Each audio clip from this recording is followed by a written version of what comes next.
La violencia en la pareja, la vida de los maltratadores. El presente video se concentra en los aprendizajes sobre los agresores en violencia intrafamiliar.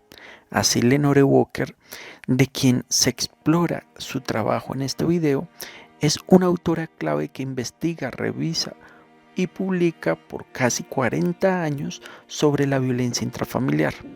Su aproximación es muy enriquecedora.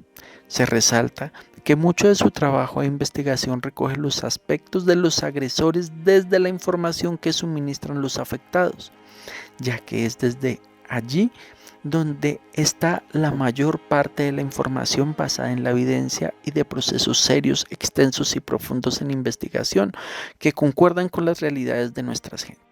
Los primeros estudios sobre el síndrome de la mujer maltratada se centraban en sus síntomas, los cuales se recolectaron a través de instrumentos estandarizados que luego ampliaron los estudios para comprender la violencia en las mujeres de diferentes nacionalidades que se encontraban en los Estados Unidos siendo víctimas de la violencia, concentrándose allí los esfuerzos en la investigación, mientras que los agresores en su mayoría han sido reacios a participar en los programas de atención y o investigación, teniendo poca información directamente de ellos y apenas se han podido conocer a través de la exploración en las víctimas.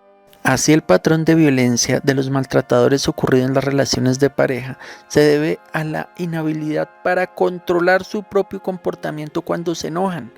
Tienen la dificultad para calmarse por sí solos, viéndose en aprietos para reconocer las emociones que están sintiendo, especialmente aquellas que son negativas. Ante el descontrol emocional de algunos victimarios, existe un debate donde se preguntan si el golpeador es realmente incapaz de controlar su enojo, o si toma la decisión de maltratar con todo el uso de su autocontrol para ejercer la violencia.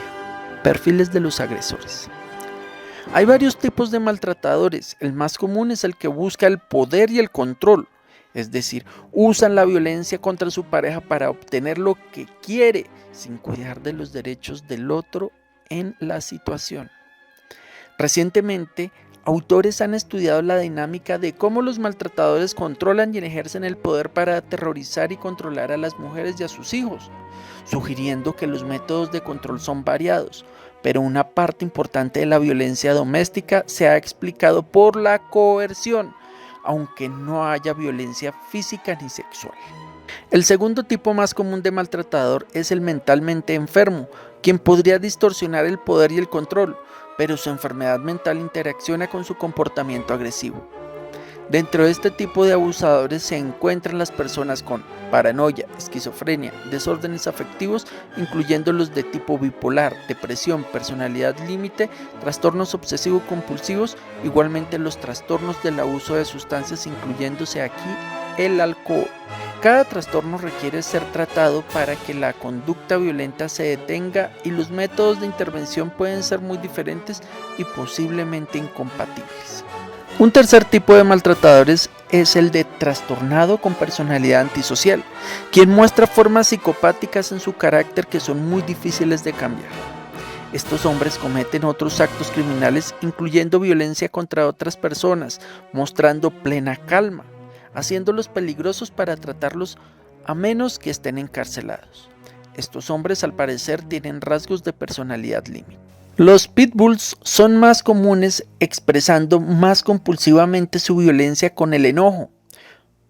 Los cobras, de otro lado, son mucho más calmados y mucho más deliberados en sus acciones extremadamente peligrosas.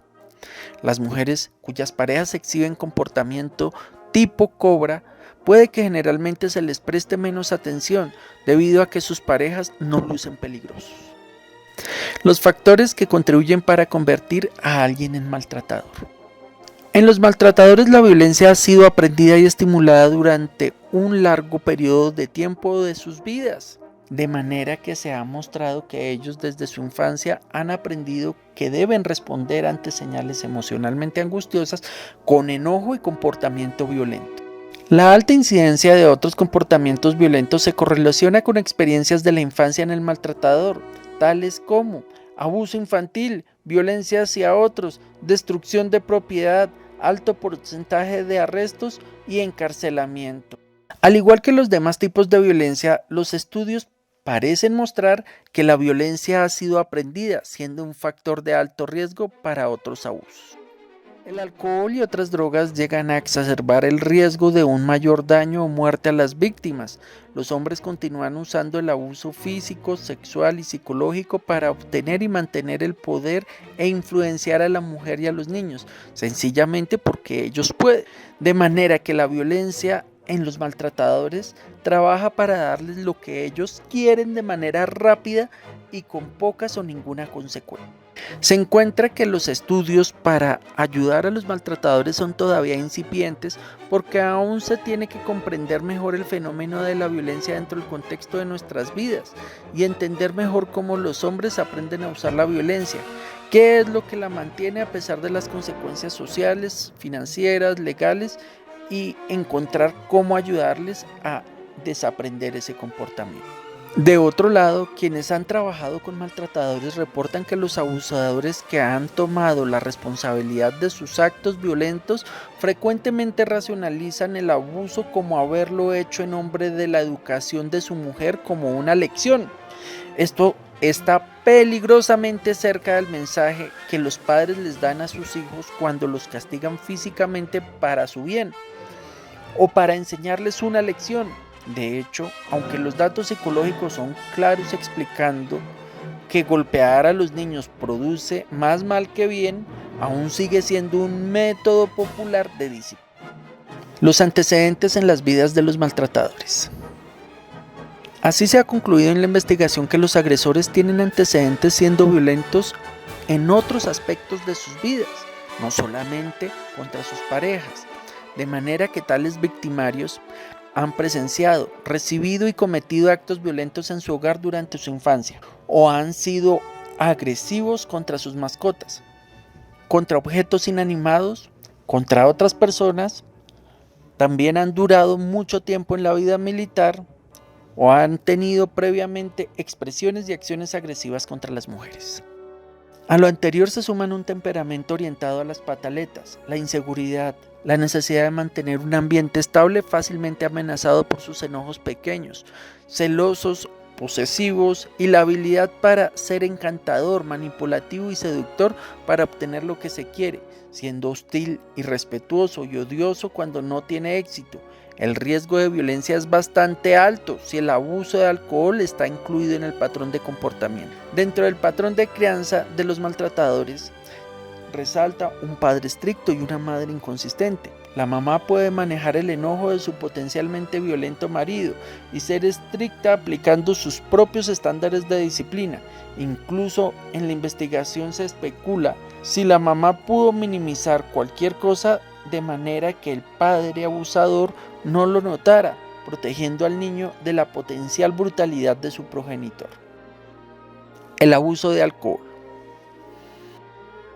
El consumo de alcohol es uno de los factores que aumenta el riesgo de violencia, es decir, entre mayor el consumo de alcohol, hay más situaciones de violencia en la familia. Acá llama la atención que en las investigaciones se ha encontrado que tanto para hombres, mujeres, víctimas y victimarios es importante tratar el trauma junto con el abuso de alcohol. De lo contrario, el riesgo de recaída en el alcoholismo siempre aumenta. Si te ha gustado el presente video, dale like y compártelo a quien pueda enriquecer su vida, trabajo o conocimiento. Gracias.